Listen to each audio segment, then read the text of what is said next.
que somos realmente a comparação como árvores que precisamos dar fruto. E aquela árvore que não dá fruto, ela é cortada e lançada fora, assim como foi dito aqui, foi lido na palavra do Senhor. Mas é interessante porque naquele tempo começou a questionar-se as igrejas de Gálatas, se eles realmente tinham o Espírito Santo de Deus, se eles podiam ser chamados de irmãos. E a grande questão que fizeram lá foi assim, olha, onde estão os frutos? Onde estão os frutos? Onde está o caráter de Cristo demonstrado nessas pessoas? E assim Paulo vai escrever. Quero fazer então com vocês aqui um pano de fundo para que vocês entendam que a Galácia, ela não é uma vila ou uma cidade. Ela é um aglomerado de regiões que era chamado Galácia, e por essas regiões se compreendia Antioquia, Icônio, Listra, Derbe e outros locais. Estou citando esses que eu creio que sejam os mais conhecidos pela própria leitura da palavra. Interessante que esses locais, eles são evangelizados. Aqui não tem, né? Projeção da Bíblia? Não, ok, mas a gente vai ser habilidoso na nossa, porque manejamos bem a palavra da verdade, porque assim praticamos e lemos ela constantemente. Vou só fazer então uma citação lá em Atos 13, quando Barnabé, Paulo, né, e ali alguns irmãos são convocados para pregar a palavra. Inclusive, eu gosto de dizer que é a primeira viagem de Paulo, não gosto de dizer que, viagem de Barnabé e não de Paulo, porque quem liderava a viagem era Barnabé e não Paulo, né? Barnabé que era o líder, Paulo era apenas alguém que estava sobre a liderança de Barnabé. Barnabé era pastor ali na igreja de Antioquia, né? Ele pastoreava ali, mandado, e aquela igreja era fruto de missionários que estavam pregando e evangelizando, disseminando assim a palavra de Deus. E aquela igreja, então, ela nasce ali contínuo missionário, de enviar pessoas para continuar divulgando a palavra do Senhor. É lá que Paulo, né, sai junto com Barnabé para fazer a divulgação do Evangelho. E essa divulgação, então, é feita na região da Galácia, cidades essas que citamos aqui agora. Para nos situar hoje, fica na região da Turquia, né? A Turquia hoje, antigamente, era aquela região, era considerado região da Galácia, e o apóstolo Paulo estava escrevendo. É interessante, queridos, que quando o apóstolo Paulo ele sai pregando e sai ali comissionando pessoas para que fiquem ali nas regiões e formando pequenas igrejas, deixa eu me expressar dessa forma. Quando ele vai ali e plantando pequenas igrejas, ele vai até concluir a viagem. Na volta, ele diz assim, olha, Barnabé, vamos fazer o seguinte, vamos voltar pelas cidades que a gente passou na primeira viagem, vamos voltar para ir certificando que o trabalho está andando, que as igrejas que nós plantamos está acontecendo. O apóstolo Paulo, ele vai voltando. Quando ele volta, ele é surpreendido por irmãos que vêm da igreja sede, deixa eu chamar assim, lá de Jerusalém. Irmãos da igreja sede de Jerusalém foram nas igrejas plantadas por Paulo e Barnabé na Galácia e começaram a dizer assim, olha, vocês não têm os frutos do Espírito, vocês não são nossos irmãos. As práticas que vocês fazem e muitas coisas que vocês deixam de fazer testificam que vocês não produzem frutos do Espírito, que vocês não têm em vocês o caráter de Cristo. E começaram a dizer que aqueles irmãos da Galácia não eram cristãos, porque eles não floresceram, não frutificaram, né, os frutos de Cristo.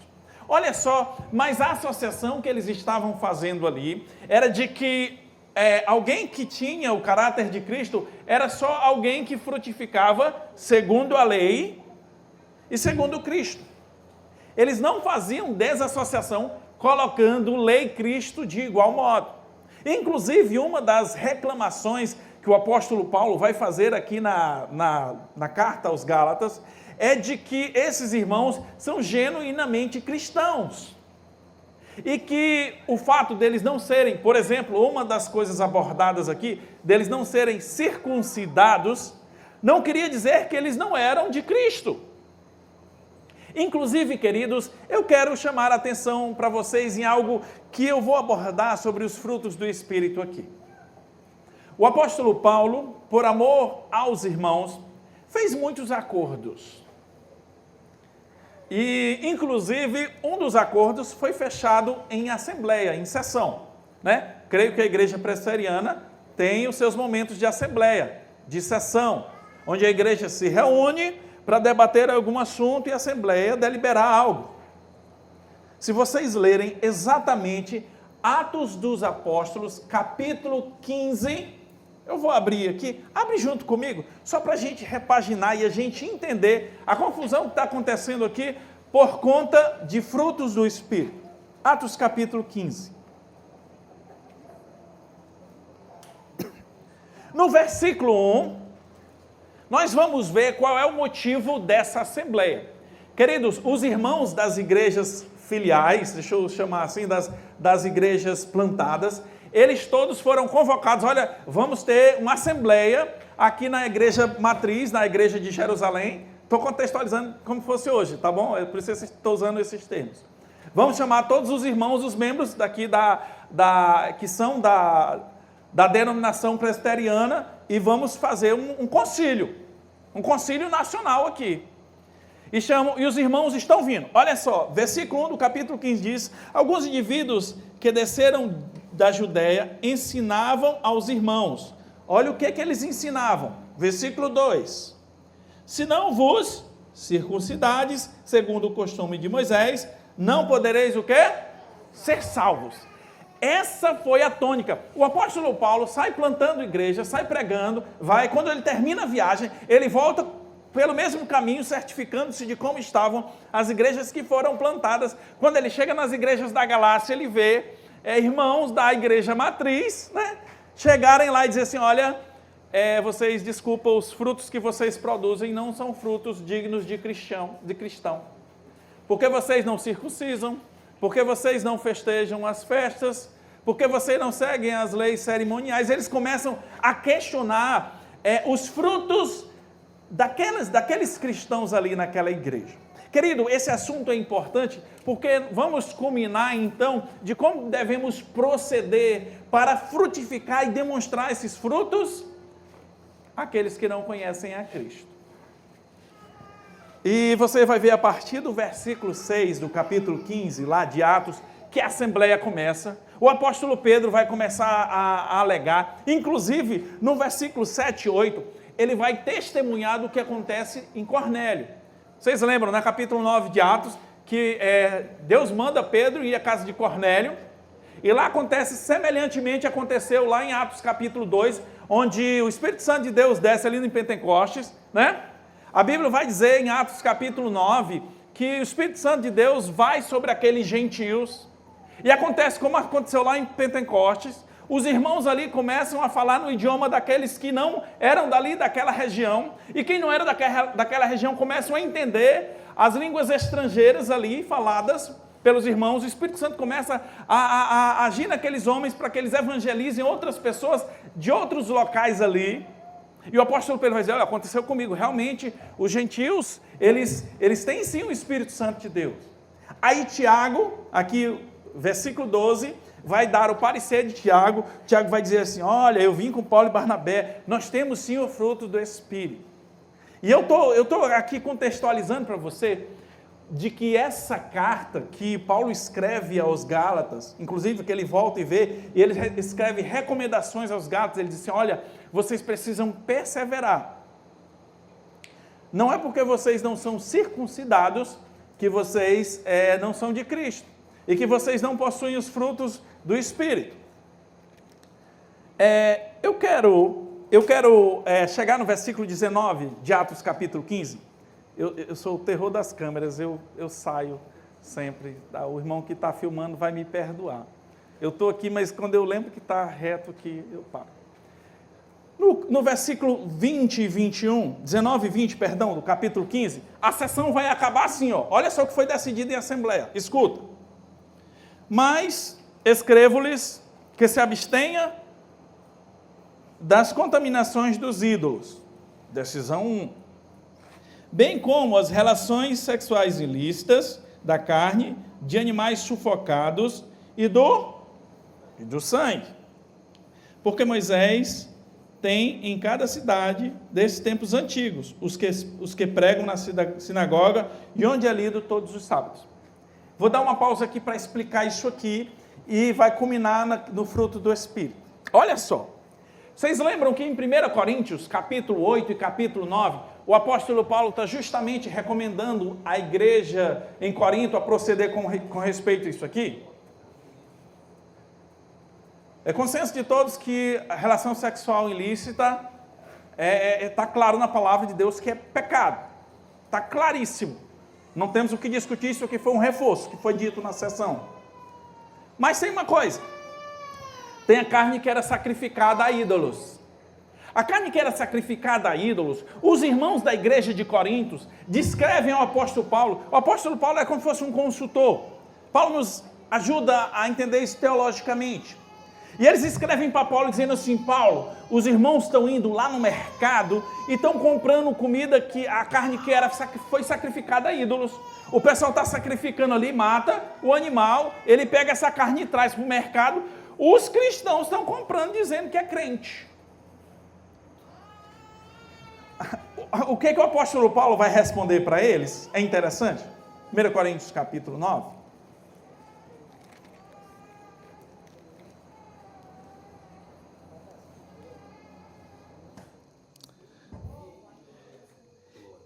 Ele vai dizer exatamente o seguinte, ele vai dizer assim, olha só, quem é o criador do universo?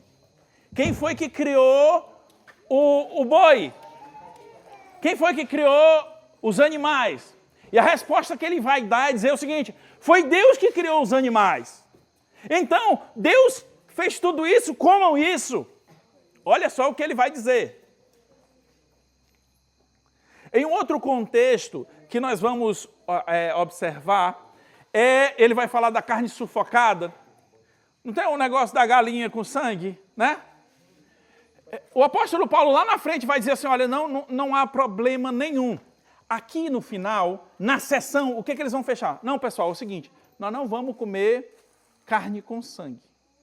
Não que isso seja pecado, mas que isso foi um acordo entre irmãos, porque acabava escandalizando o outro irmão. Deixa eu dar um exemplo para você. Digamos que você está com um bom pedaço de pernil na mão, um suculento pedaço de pernil de porco, e você chega na casa de um judeu. E você vai fazer o seguinte, você vai bater na porta da casa dele. E quando ele abrir, você de maneira assim, bem gostosa, vai pegar essa carne e abocanhar, assim como se estivesse comendo a carne mais gostosa que existe na terra. Percebe que você está afrontando aquele judeu? É isso o acordo que eles estão falando. Olha só, se isso acaba gerando desarmonia entre os irmãos, então tudo bem, então não faça. É um acordo que eles saem daqui, dessa assembleia, para fazer isso. E ele vai dizer o seguinte, ele vai dizer assim, não, mas tudo bem. Então, aí os irmãos que eram judeus falam assim, então tudo bem, a gente concorda que os irmãos gentios não sejam circuncidados. Eles chegam em concessão aqui nessa assembleia, que aí fala Pedro, fala Tiago, né? Tiago vai fazer uma citação do livro de Amós, para dizer que os gentios também seriam alcançados por Cristo Jesus e produziriam frutos do Espírito. Tiago é levado aqui pelo apóstolo Paulo para dar testemunho, para dizer assim, olha, eu não sou circuncidado e eu produzo frutos do Espírito. Paulo, inclusive, dá duas recomendações, queridos, para os pupilos dele. Para Tiago, para Timóteo, quando ele vai recomendar e ele vai falar, ele fala assim, Timóteo, faz o seguinte, se circuncisa. Se circuncisa, porque vai ser melhor para tu chegar, para pregar entre os gentios. Para Tiago, sabe como que ele fala? Não, Tiago, não precisa se circuncidar, não. Inclusive, aqui na assembleia que aconteceu geral, no concílio que acontece geral, Tiago se apresenta, olha, eu não sou circuncidado e eu tenho Cristo Jesus na minha vida, tenho frutos do Espírito. O que é que eu quero, onde eu quero chegar aqui? No cerne que a carta aos Gálatas está escrevendo. Porque tem coisas, aí eu vou dizer aqui, ó, tem coisas que que foram, como fala, consensadas para que o tumulto na igreja fosse cessado. Foram coisas que eles acordaram. E sabe, isso me traz a reflexão, demonstrando os frutos do Espírito em olhar para o que era antigo, só para dar um exemplo aqui, e compreender algumas coisas. Eu cheguei aqui em Açailândia em 1994, meu pai pastoreou a primeira igreja cristã, aqui onde eu pastoreio hoje. Quando papai chegou na primeira igreja cristã, papai vinha de uma outra cultura, que era uma cultura lá ele pastoreava Cururupu e as regiões de São Luís, eles têm uma cultura do esporte, de jogar bola. Quando papai chegou aqui na igreja de Açailândia, os irmãos falaram assim, pastor, aqui a gente não joga bola. Olha, que coisa diferente. Mas sabe, foi algo que os irmãos naquela época consensaram, de dizer o seguinte, de ter sido algo que estava provocando na igreja a desunião. Sabe, e eu vou falar do fruto do Espírito, domínio próprio, porque às vezes é no futebol onde a gente revela o nosso verdadeiro eu. É no futebol que você está tão à flor da pele, que aquela barreira, aquela máscara que, me permita usar essa expressão, a máscara que a gente coloca na gente todo dia, cai.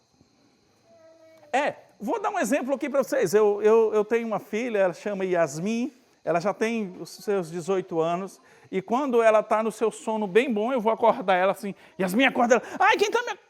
Oi, papai, bom dia. Sabe, ela demonstra aquilo e ela, se controla, é o meu pai. Quando você tropeça, o que você tem vontade de fazer? De externar o seu velho homem. Você quer gritar, você quer xingar. Por que você quer xingar? Me explica. Por que aquilo sai de dentro de você sem você querer? Mas aquilo sai, parece que é um negócio que quer sair e você não controla. Aí tem um que diz assim, rapaz, fala logo que tu tira esse negócio e tu se livra disso. Deixa eu demonstrar outra coisa de coisas que acontecem com a gente. Olha só, às vezes, a natureza do homem. Qual é a graça? Eu falo isso porque a gente ri, não adianta. Qual é a graça que existe de alguém tropeçar e cair? Você já parou para pensar? A gente lembra e a gente sorri. Mas percebe, você já parou para pensar qual é a graça que tem de eu ver alguém se dando mal? Gente, eu estou falando sério. Olha só, o nosso irmão está aqui e ele vai e ele dá um boom na vida dele, acontece um negócio lá, a permissão de Deus de que ele seja bem sucedido em alguma coisa, e ele está lá e ficou bem sucedido. Você não fica 100% alegre. Rapaz, o irmão tal comprou uma casa. O que esse cara fez para merecer isso? O que esse cara fez para dizer? Dentro da gente, um sentimento que parece que a gente está ficando lá atrás. Até mesmo por aquilo que uma pessoa é. Sabe, eu fico lembrando do Chaves. Chaves é da minha adolescência. Chegava o Chaves com o seu brinquedo de latinha para jogar e cair na tampinha, e o Kiko olhava e ia na casa dele, pegava o seu brinquedo muito legal, né? E, né? Não era assim que ele vinha? Os mais saudosos, desculpa aí, galera mais jovem, mas era porque é do meu tempo, tá? Eu só sei dizer exemplo do meu tempo. E ele vinha jogando a latinha, e um brinquedo super moderno, e o Chaves com a latinha, né? Com a latinha de sardinha e um palitinho. A inveja do Kiko não era porque o Chaves era rico. Era porque ele estava alegre, é porque ele estava feliz. Olha só, percebe as coisas, e eu digo do trabalho que nós temos para demonstrar esse fruto. E sabe, de tudo aquilo que somos, não é obras, e eu estou falando daquilo que agora nós vamos falar, porque hoje de manhã eu sei que vocês viram as obras da carne. O apóstolo Paulo vai fazer do versículo 19 ao versículo 21, ele vai dizer assim, olha, pessoal, pois peraí, vocês querem separar o joio do trigo? Quer saber qual é a árvore que está boa e qual é a árvore que está ruim? Pois deixa eu contar uma coisa para vocês. As obras da carne são essas, e vocês viram hoje de manhã, eu não vou falar. Entenderam? As obras da carne são essas. As obras do Espírito são estas. E essa introdução eu fiz para que vocês entendessem, eu acho que está todo mundo agora na mesma página, o motivo do que o apóstolo Paulo está escrevendo. A igreja de Gálatas estava cheia de dúvida. Eles começaram então a duvidar se eles realmente eram árvores frutíferas, se o caráter de Cristo estava realmente dentro deles, porque eles foram bombardeados e questionados se eles eram realmente cristãos. Vocês não são, porque vocês não fazem isso. Sabe, queridos, hoje nós somos bombardeados pelo mundo e a dúvida que traz então à tona de dentro do nosso coração é muitas vezes se Deus existe. Muitas vezes estamos certos em seguir a palavra de Deus, qual é a sua credibilidade e aonde está fundamentado tudo isso. O apóstolo Paulo vai mesmo dizer que se isso aqui não for verdade, somos os mais infelizes, os mais miseráveis da face da terra, porque estamos perdendo tempo aqui louvando o Senhor.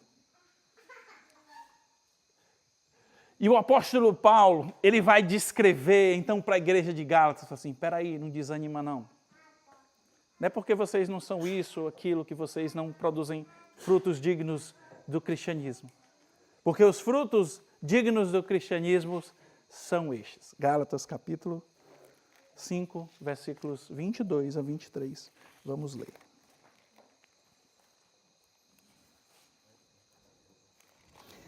A palavra de Deus vai nos dizer então assim: mas o fruto do Espírito é. Hoje de manhã vocês viram o que não é. Agora eu vou dizer o que é. É amor, é alegria, é paz, é longanimidade, é benignidade, é bondade, é fidelidade, é mansidão, é domínio próprio. Contra essas coisas não há lei. Querido, se você tem isso no seu coração, se você percebe esse fruto do Espírito, queridos, você é árvore frutífera. Porque o próprio apóstolo Paulo, ele vai considerar, então, que, assim como descrito em Mateus capítulo 5, que nós somos a luz do mundo. E o apelo é, assim brilhe, então, a vossa luz diante dos homens, para que eles vejam que vocês são de Cristo e glorifiquem o vosso Pai celestial, Cristo Jesus. Na expressão usada em Corinto, onde ele vai dizer, não apagueis o Espírito, quando ele fala, a expressão, eu acho que talvez a palavra apagar, no grego a gente vai ter uma expressão mais correta, é como se eu tapasse, não tape a luz do Espírito, porque ninguém consegue apagar o Espírito. Queridos, nós temos o Espírito Santo em nós. O Espírito Santo faz morada em nós. E não é por nós que ele faz morada, não é porque eu sou bonzinho ou porque eu disse assim, não, então tá bom, Espírito Santo, eu te quero, então cai para dentro aqui que está tudo certo. Ele está em nós e ele faz morada em nós. Você sabe, deixa eu confessar um negócio, me desligou aqui o microfone? Não, né? Mas assim, eu vou confessar um negócio. Sabe, tem umas músicas que eu não gosto. Estou saindo aqui um pouco fora, mas é só para compartilhar com vocês a minha dor. Quem sabe é de vocês. Tem uma música que fala assim, vem me visitar hoje aqui. Já ouviu essa música? Espírito vem, Espírito Santo Espírito, és bem-vindo. Eu me incomodo, sabe? Ele mora em mim. Ele mora em mim. O Espírito Santo de Deus, ele não morava na gente no Antigo Testamento. Não era assim a ação do Espírito Santo? Era assim. O Espírito Santo, Jesus sobe assunto aos céus, lá em Atos capítulo 1, e vai dizer, olha, mas desceis poder, descer sobre vós o Espírito de Deus. O Espírito de Deus vai dar poder para vocês serem legítimas testemunhas minhas em qualquer lugar que vocês forem. Então ele faz morada, é o selo, é o penhor, é um monte de adjetivo que a Bíblia vai dizer que é fixo. Eu me incomodo de vem me visitar. Como vem me visitar, cara? Ele está em mim. Né? A não ser que eu fosse um incrédulo, né? Aí eu falei assim, Senhor, vem me visitar para fazer morada total, né? Ou bem-vindo, tu és bem-vindo. Como assim, bem-vindo? Quem está na casa, né? E eu me incomodo. Então, essa expressão não incomoda vocês, tá bom? Não estou dizendo que você não cantar, não, mas eu me incomodo. Mas, gente, eu falo isso porque o apóstolo Paulo vai dar uma condição aqui. Eu citei essa música porque nós não conseguimos retirar o Espírito.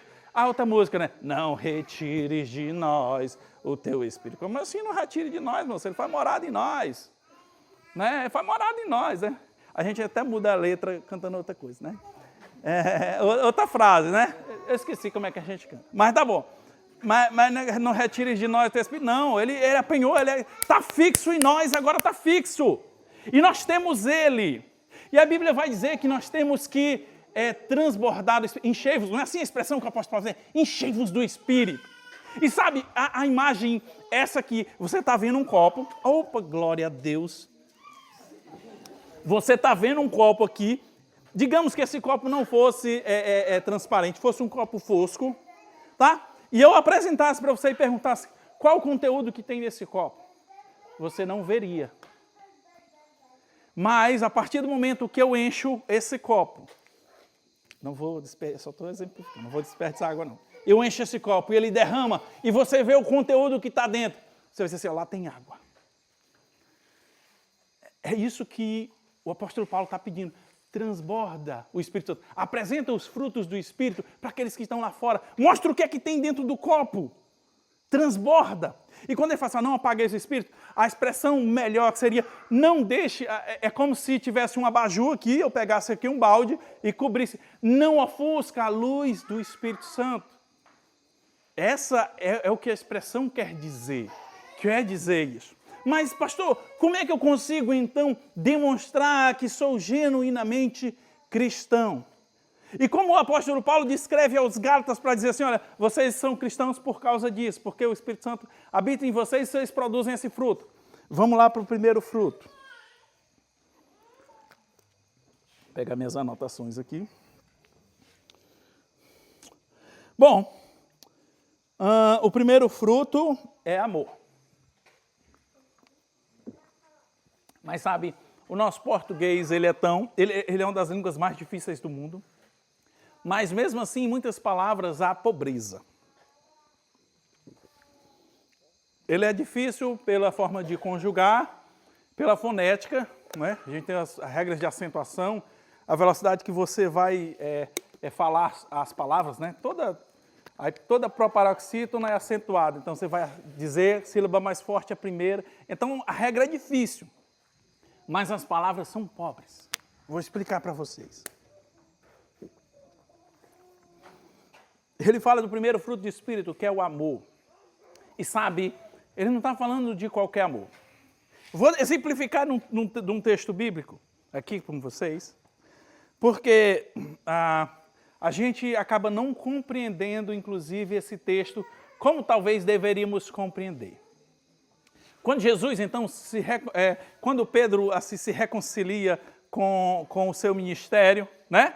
Vocês lembram? Quando Jesus está recrutando Pedro, a Bíblia vai dizer o seguinte, então, deixando as redes, o seguiu. Não é assim que tem lá? Eles deixaram de ser pescador e seguiram Jesus. Rapaz, aí o Pedro vai lá e nega Jesus. Aí o Pedro faz o quê? Ele chama assim, rapaz, é o seguinte, bora voltar a ser pescador. Ó. Como é que a cena que Jesus recruta Pedro e os discípulos, Pedro, Tiago e João, no barquinho? Como é que é? Eles estão lá, Jesus está pregando aqui, as multidões vão apertando Jesus. E Jesus já se sente encurralado, porque aqui está o mar da Galileia. Ele fala assim, Pedro, fala o seguinte, traz o teu barco aqui para me usar de palanque, eu subo aqui no barco e eu vou para me pregar. O pessoal está querendo me jogar dentro d'água. E eles vão, e ele afasta o barco. E o Pedro está fazendo o quê? Está lavando as redes, passou a noite toda, está morrendo de sono. E está ali, rapaz, não pegamos nada, só folha na rede ali. Tem irmão pescador aqui que vai com a varetinha ali pensando que vai... Oh, não, mas assim, sabe, foi semelhante, Pedro, não pegou nada. E sabe, e Jesus fala assim, Pedro, depois de uma noite, lança as redes. Olha só, Pedro é um cara safo na pesca. Ele sabe o horário, ele sabe o lugar, ele sabe o melhor cenário para jogar isso. O pior cenário era aquele que Jesus estava... Ele falou assim, Senhor, Nós passamos a noite toda pescando. Nós pegamos o melhor lugar, nós fizemos mensagem. Mas aí está o braseiro ali, Jesus acende. Aí os caras estão pescando. Aí Jesus, joga as redes. Aí os caras, joga a rede. Do mesmo jeito que aconteceu lá no recrutamento, acontece de novo. A Bíblia diz que vem pesada de 158 peixes, né? Diz até a quantidade. Vinha pesado e vinha rasgando.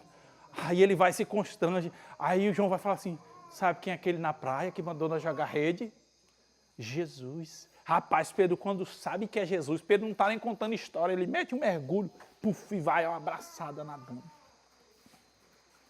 Sabe? Quando Jesus encontra Pedro, Jesus diz assim, olha, Pedro, e ele se reconcilia ali, com o propósito do evangelho, de pregar. Jesus pergunta o que é para ele? Jesus pergunta o que é para ele? Pergunta, Pedro, tu me amas? Não é assim que ele pergunta? O que é que Pedro responde? Sim. Tem certeza que ele responde sim? Não é bem assim. Ó, deixa eu dizer para vocês o que é que está escrito lá. Escuta. Jesus pergunta assim, eu sou ruim de grego, sei poucas palavras, quando eu vou estudar, eu gosto de estudar às vezes. Mas Jesus pergunta assim, ó, ele fala assim para Pedro, Petros, agape-me, Pedro, tu me amas? Sabe o que Pedro responde? Ele responde assim, ó, você pode pegar na tradução no grego, ele vai responder assim, Jesus, filose.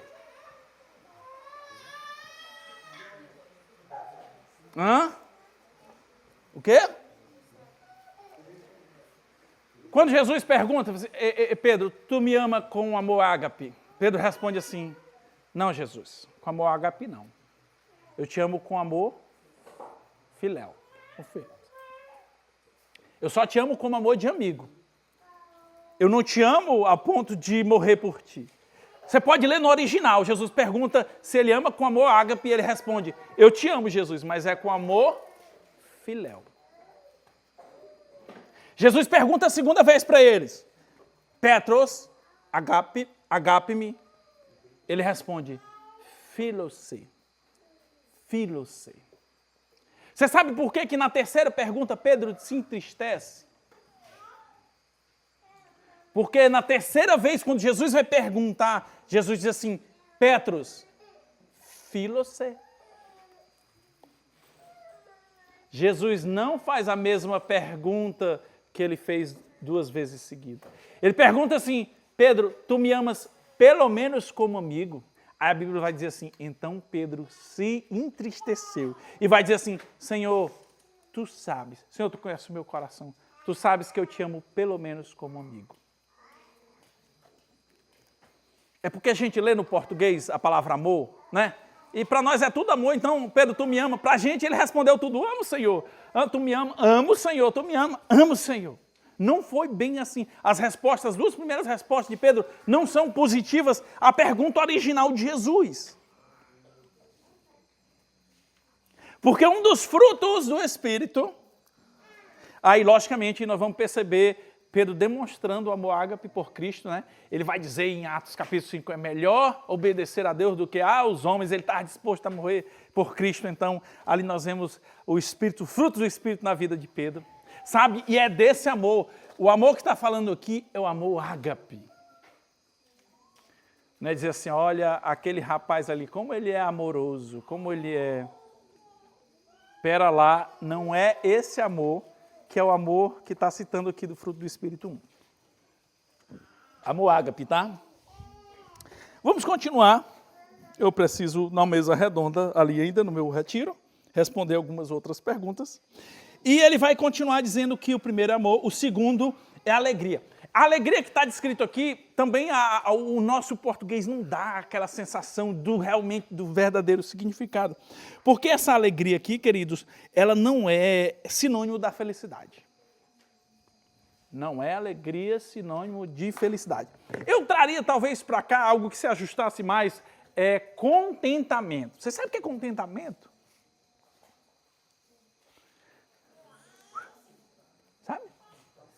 é que não importa a situação, eu estou firme. Eu sei em quem tenho crido. A minha esperança está arraigada em Cristo Jesus. É por isso que eu tenho esperança, porque eu espero em Cristo. Essa é a nossa felicidade. Olha o que Paulo está dizendo lá em Filipenses, né? Filipenses capítulo 4. Aí a gente lê, tudo posso naquele que me fortalece. Aí pega esse versículo, esse mini pedaço e vai ser triunfalista, né? Tudo posso naquele que me fortalece. Sai do meio. Tudo posso naquele que me fortalece. Paulo não está dizendo isso, não. Nos versículos anteriores, né? É sempre bom ler os versículos anteriores, né? Eita, mata muito o versículo que às vezes a gente lê errado. Tem aquele nem olhos viram, nem ouvidos ouviram, né? A gente lê, eita, nem olhos viram, nem ouvidos. O apóstolo Paulo está falando da chegada do Espírito Santo na nossa vida. Aí o versículo posterior fala assim, mas nós já vimos, mas nós já temos o que nem olhos viram, nem ouvidos ouviram. É interessante. Aqui ele não está dizendo que nós vamos ser o super-homem, tudo posso naquele que fortalece. Ele faz assim, ó, rapaz, é o seguinte, ó. Eu sei passar fome, eu sei estar preso nas cadeias mais horrendas e mais periculosas aqui. Eu sei estar vivendo uma vida miserável, perseguido. Eu sei estar sendo jurado de morte todo dia. Mas há contentamento na minha vida porque eu estou servindo a Cristo Jesus. Essa é a alegria, fruto do Espírito.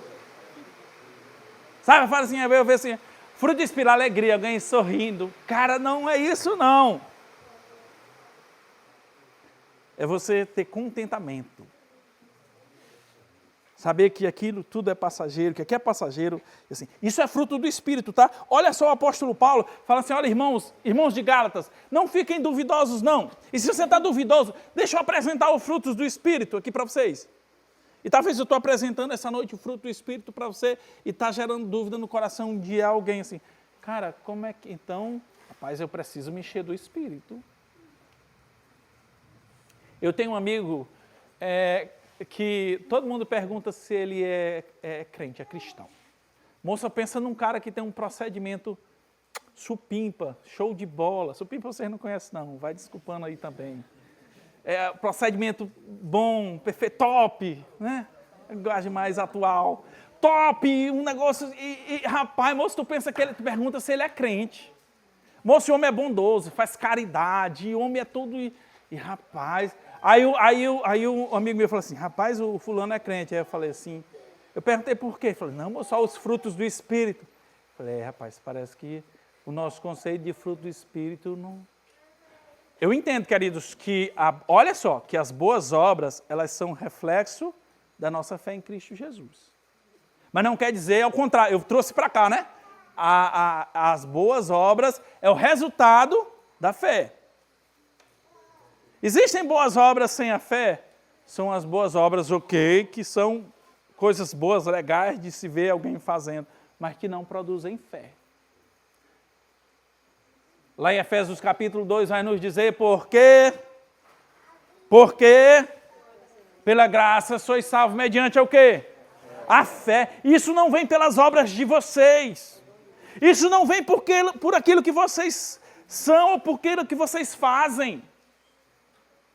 É um dom que Deus, é só dele que ele implanta em nós. É dom de Deus. Não de obras, ele termina, né? Não de obras para que ninguém se glorie. Uma das narrativas que derruba muito tudo isso, eu sei que Tiago vai falar das obras, se você ler Tiago, fala das obras, né? Inclusive ele vai dizer como reflexo da fé. Fala das obras. É o ladrão lá da cruz.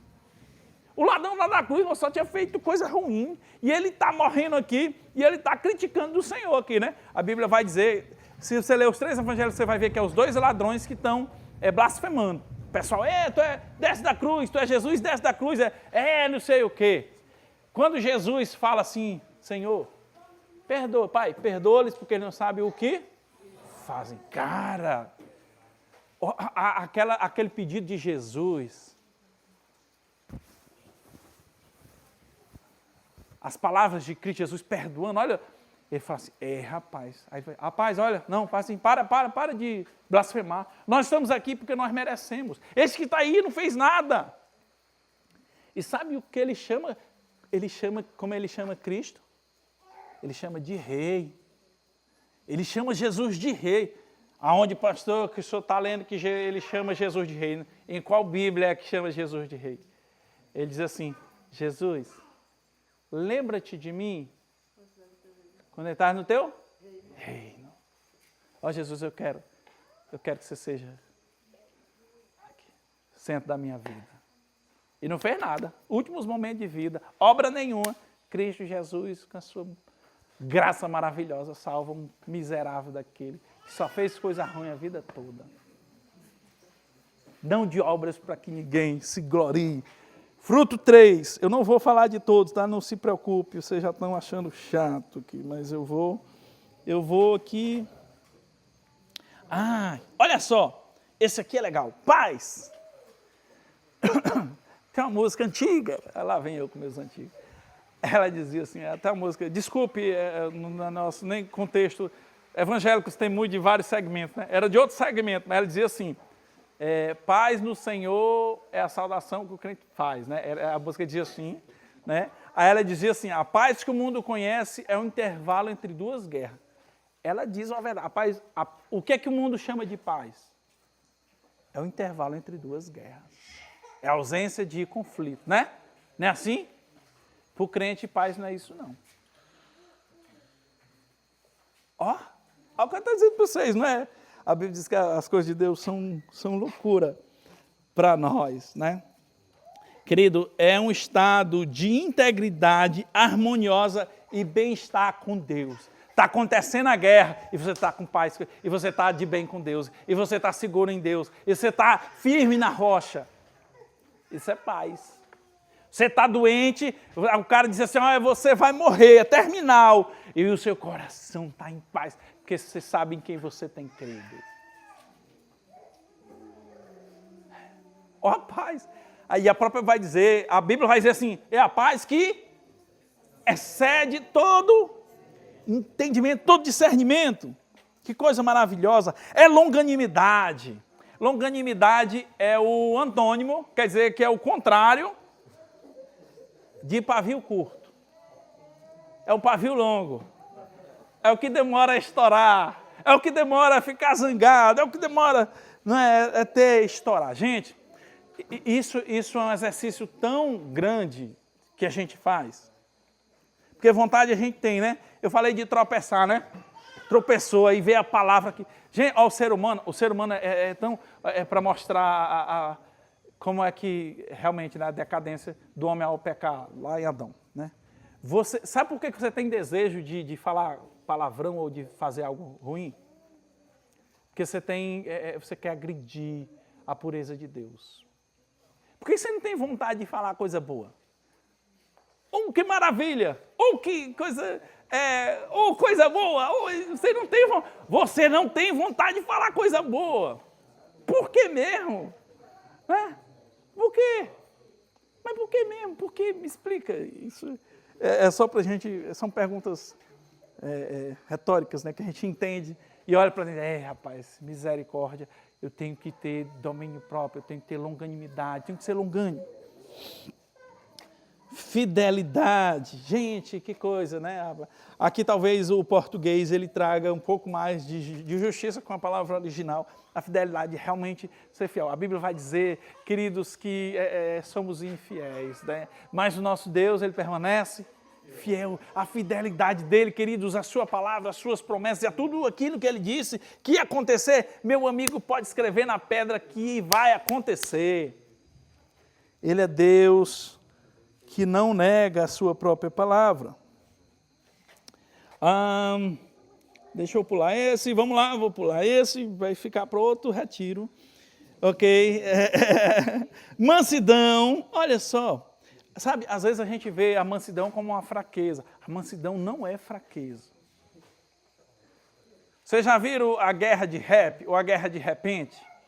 Né? É quem fala mais, ou quem fala mais alto, ou quem faz uma rima mais agressiva por outro. Né? O mundo hoje, ele está dizendo assim, não, você é o melhor se você ganhar na rima, ou se você disputar ali e não sair por baixo. Você não pode sair por baixo. Aí o cara fala, não sei o quê, aí tu tem que inventar, ei, tu cabeça de melancia. Tu tem que dizer um negócio para afetar o outro, porque tu não quer ficar por baixo. Ninguém quer ser humilde. Estou falando sério, o homem, ele quer em cima, quer sair em cima uns dos outros. Queridos, e eu quero vou para o último logo aqui, o domínio próprio. Esse, queridos, talvez seja uma das coisas que demonstrem mais, de maneira visível, os frutos do Espírito. E que nos dão a característica de Cristo Jesus. Domínio próprio. Queridos, é quando o desejo do seu coração... Lá em Tiago, olha só, é interessante. Coríntios vai dizer assim, olha, Deus não tenta ninguém. Em Tiago vai dizer assim, dele não vem o mal e ele não tenta ninguém. Lá em Coríntios vai dizer assim, olha, não sobreveio tentação que não pudesse suportar, né? Assim que está dizendo lá. A tentação não vem de Deus. Não vem de Deus. Tiago vai dizer que somos tentados pela cobiça do nosso coração. Mas de Deus vem a permissão de que isso aconteça na nossa vida. Lá em Hebreus capítulo 12 vai dizer assim, olha, se vocês são filhos, vocês vão passar por essas provas mesmo, por esse negócio, para vocês serem forjados no fogo, inclusive. É interessante vocês, e se vocês estão sem isso, vocês não são filhos, não, vocês são abastardos. É assim a expressão que ele vai usar em Hebreus capítulo 12. E sobre essas palavras ditas aqui em Tiago capítulo 1, onde ele vai dizer assim, olha, vocês são tentados pela cobiça do coração de vocês. Em algum momento, queridos, o desejo do nosso coração vai aparecer. Quer seja na cobiça, na mentira, na lascívia, no desejar do outro, no orgulho, na nossa arrogância. Querido, tudo isso, né, precisamos exercitar o domínio próprio em nossa vida. E sabe, eu tenho plena certeza de que quando o Espírito Santo de Deus estamos cheios de, naturalmente, isso não vem da gente, é o Espírito, é o fruto do Espírito, você vai começar a fazer de maneira natural. Você precisa se encher do Espírito. Você precisa produzir frutos que os outros olhem e digam, Tem um ditado que é ditado popular, que fala assim, rapaz, a pedra, como é que fala? Para dizer que se está exatamente, só é apedrejado a árvore que dá fruto, que tem fruto bom. E se a gente observar mais ou menos do que acontece realmente, queridos, quando nós demonstramos a pureza de Cristo, o cara vai dizer, rapaz, só quer ser o crentão, né? Vai acontecer uma coisa lá na tua rua, no teu bairro, no teu serviço, que o cara do teu lado vai fazer e ninguém vai dizer nada. Mas se você fizer, meu amigo, o cara vai dizer, esse aí que é o crentinho, é o cretino, né? Assim. Queridos, olha a responsabilidade que você carrega.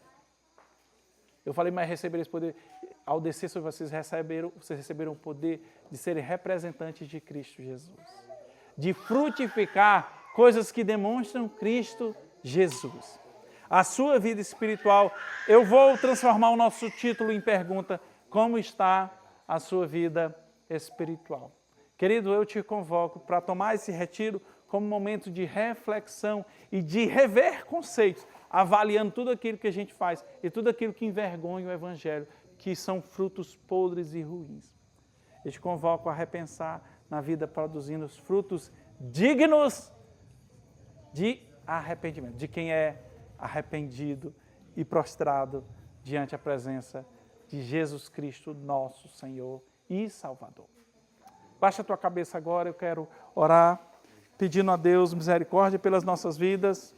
É uma oração de confissão de pecados, oração de quem, inclusive isso é um dos frutos do Espírito, é você reconhecer, e a Bíblia lá em João capítulo 1, versículo 9 vai dizer, se confessarmos os nossos pecados, Ele é fiel e justo para perdoar os nossos pecados e nos purificar de toda injustiça. É característica, é fruto do cristão arrepender-se, é o amor ao próximo, né? Que como as igrejas, elas tomaram uma decisão, muitas vezes não por coisas, até que não eram um pecado, que o próprio apóstolo Paulo vai dizer, mas que uniam os irmãos, né? Se algo que você faz, ou se alguma coisa que você